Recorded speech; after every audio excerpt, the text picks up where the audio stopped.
Microsoft ওয়ার্ডে সমস্ত formatting কিভাবে রিসেট করব বা ক্লিয়ার করব। নমস্কার বন্ধুরা, আমার নাম তুষার পাল আর আমার ইউটিউব চ্যানেল ফর্মুলা বন্ধুতে আপনাদের সবাইকে স্বাগত জানাই।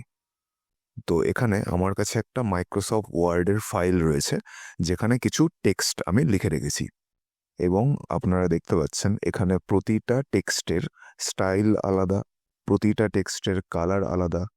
তো এখন কিভাবে এই সমস্ত টেক্সটের স্টাইল এবং কালারগুলোকে একসাথে রিমুভ করে এই পুরো টেক্সটকে একটা নর্মাল টেক্সটকে আমরা কনভার্ট করব।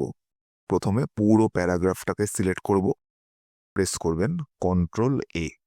তারপর ফরম্যাটিংকে রিমুভ করার জন্য Ctrl+Spacebar এবং তারপরেই পুরো প্যারাগ্রাফ থেকে সমস্ত ফরম্যাটিংগুলো অটোমেটিক্যালি রিমুভ হয়ে যাবে এবং টেক্সটটি আবার একটা নর্মাল টেক্সটে কনভার্ট হয়ে যাবে।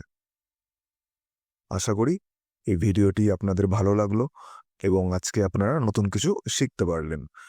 যদি ভিডিওটি ভালো লাগে তাহলে একবার লাইক করবেন, শেয়ার করবেন এবং আমার ইউটিউব চ্যানেলটাকে একবার সাবস্ক্রাইব করে দেবেন। ভালো থাকবেন সবাই।